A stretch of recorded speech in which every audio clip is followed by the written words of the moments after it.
আপনারা এই আহমদুল্লাহর ওয়াজ দেখাও বন্ধ করে দিন এবং সরকারের কাছে আমি আহ্বান জানাবো আহমদুল্লাহর যতগুলো ফেসবুক ইউটিউব পেজ আছে সব বন্ধ করে দেন। কে বলে বোরকা একদম পুরা মুখ ঢাকা, হাত মোজা, পা মোজা, বোরকা এটা ইসলামের পোশাক? কোথায় লেখা আছে? বোরকা তো ইহুদি সম্প্রদায়ের যে হারদি বংশের নারীরা পরে। আমি চ্যালেঞ্জ দিয়ে প্রশ্ন করছি, কোথায় লেখা আছে? কোরআন শরীফের কোথায় আছে পুরা পর্দা করতে হবে, হাত মোজা, পা মোজা পরতে হবে, নারীরা ঘর থেকে বাইরেতে পারবে না? যদি মহিলাদেরকে খাওয়াতে পারো তাহলে বিয়ে করা সুন্নত। আরে মহিলারা কি খালি খাওয়ার জন্য জন্ম নেয়? কি আফসোস! এই রামিসার মৃত্যুকে কেন্দ্র করে আরেক দল ইসলামী বিদ্বেষ ছড়াচ্ছে।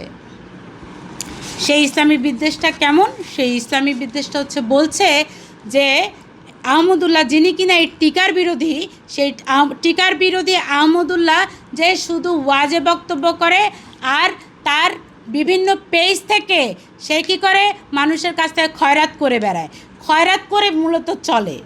হ্যাঁ, আপনারা এই আহমদুল্লাহর ওয়াজ দেখাও বন্ধ করে দিন এবং সরকারের কাছে আমি আহ্বান জানাবো আহমদুল্লাহর যতগুলো ফেসবুক ইউটিউব পেজ আছে সব বন্ধ করে দেন।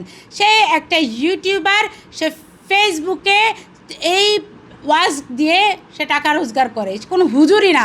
একটা হুজুর কখনো টিকার বিরুদ্ধে বলতে পারে না। আজকে সে কি বলেছে যে যদি শরিয়া আইন প্রতিষ্ঠিত করা যায় তাহলে আর হবে না। এটা আবার কি ধরনের কথা? 7 বছর শরিয়া আইন বলতে কি বুঝান আপনারা? 7 বছর একটা বাচ্চা কেমন বোরকা পরবে? আমাদের বর্তমানে বাংলাদেশে আমাদের প্রতিবেশী একটা রাষ্ট্র আছে আফগানিস্তান, যে আফগানিস্তানের ধর্মান্ধরা শরিয়া আইন কায়েম করেছে। তাদের দেশের শরিয়া আইন কি? তাদের দেশের শরিয়া আইন হলো যে পুরুষরা মহিলাদেরকে হাড় না ভাঙা পর্যন্ত মারতে থাকবে। এই হলো তাদের দেশের শরিয়া আইন। তারপরে তারা কি করছে?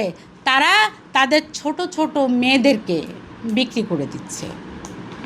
বিবিসির নিউজ, আমার কোনো করা নিউজ না। ছোট 7-8 বছরের বাচ্চা মেয়েকে বিক্রি করে দিচ্ছে 50-60 বছরের বুড়ার কাছে। এই যে বিক্রি করে দিল, তাহলে এটা ধর্ষণ না? এটাও তো এক ধরনের ক্রাইম। এত ছোট বাচ্চাটাকে যে বিক্রি করে দিচ্ছে আফগানিস্তানে, এটাও তো ধর্ষণ। ছোট বাচ্চাদেরকে, ছেলেদেরকে, মেয়েদেরকে তারা বিক্রি করে দিচ্ছে, তারা খাবার পাচ্ছে না। তাই মহিলারা আদ্যপান্ত বোরকা ছাড়া ঘরের থেকে বেরিয়ে হতে পারছে না।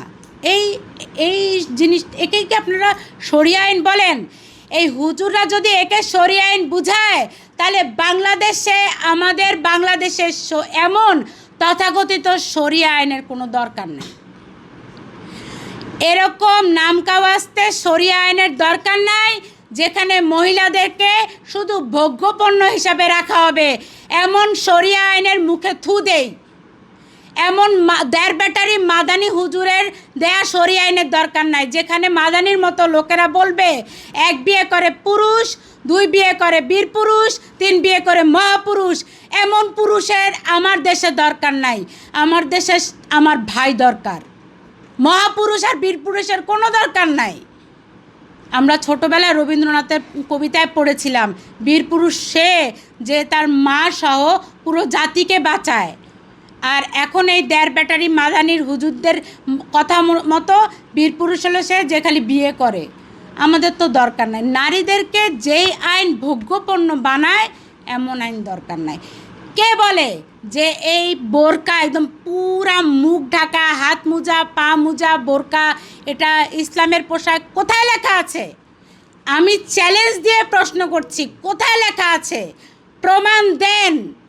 প্রমাণ দিয়ে প্রয়োজনে 20 কোটি জনগণকে বাঁচাতে আমার মাথা কাটেন। আগে প্রমাণ দিবেন, তারপর কোথায় লেখা আছে? যে কোরআন শরীফের কোথায় আছে যেরকম পুরা পর্দা করতে হবে, হাত মোজা, পা মোজা পরতে হবে, নারীরা ঘর থেকে বাইরেতে পারবে না, পুরুষরা নারীদেরকে খালি বিয়ে করবে, বিয়ে করবে, বিয়ে করবে, বিয়ে করবে? হ্যাঁ, কোথায় লেখা আছে? কোথাও তো লেখা নাই।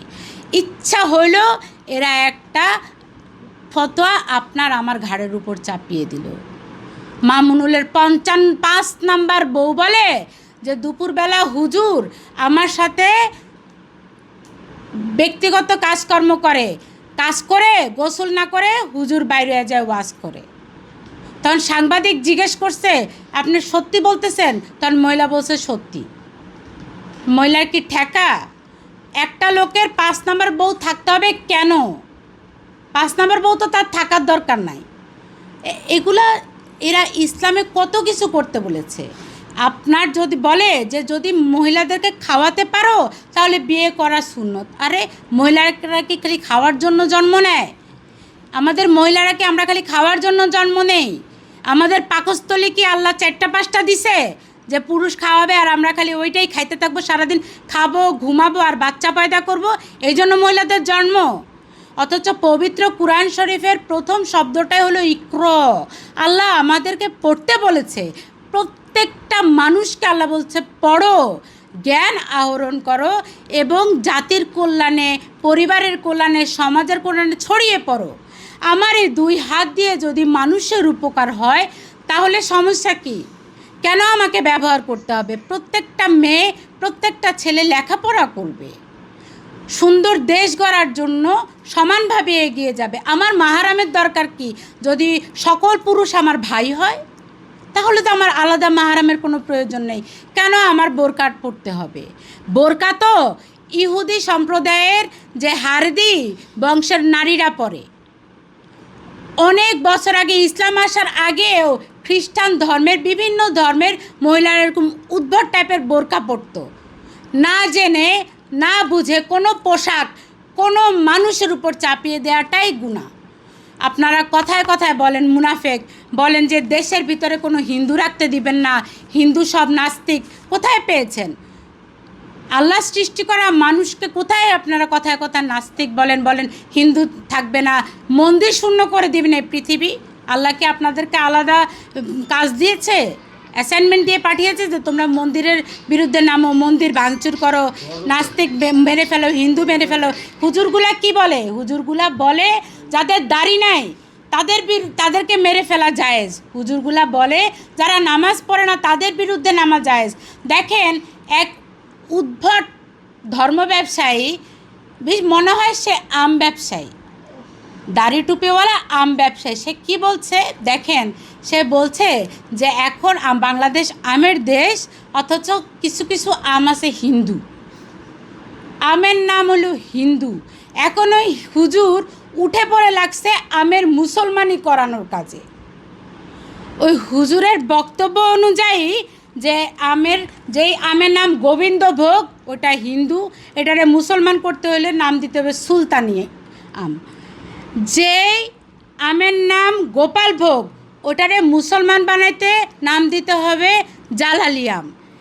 যেই আমের নাম কালীভোগ এটা একটা হিন্দু আম, ওই আমটারে মুসলমান বানাইতে হবে সম্রাট আম নাম দিয়া। যে আম লক্ষণভোগ এটা হিন্দু আম, এটারে মুসলমান বানাইতে হবে নুরানি আম দিয়া।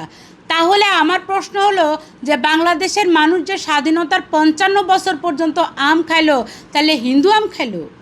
যেই হুজুর এতদিন পর্যন্ত আম খাইলো সেও তো হিন্দু আম খাইলো। আম কি মানুষ যে এটা হিন্দু এটা মুসলমান? আমার মাথায় ধরে না যে এগুলোর মাথার মধ্যে কি? খালি দাড়ি আর টুপি নিয়ে দৌড়াদৌড়ি করে। তাহলে ভাই যাই আমের নাম ল্যাংড়া, তাহলে কোনো সুস্থ মানুষকে এটা খাইবো না? ল্যাংড়া মানে কি তো অভিশপ্ত আম? ও ল্যাংড়া কেমন? ও তো পাই নেই, ওর হাত না, ল্যাংড়া হইলো কেমনি? আমি তো বুঝতে পারতেছি না। তাহলে যারা আমরুপালি, যে আমগুলা আমরুপালি, তাহলে ওগুলো নারী আম, পুরুষরা আমরুপালি খাবে না।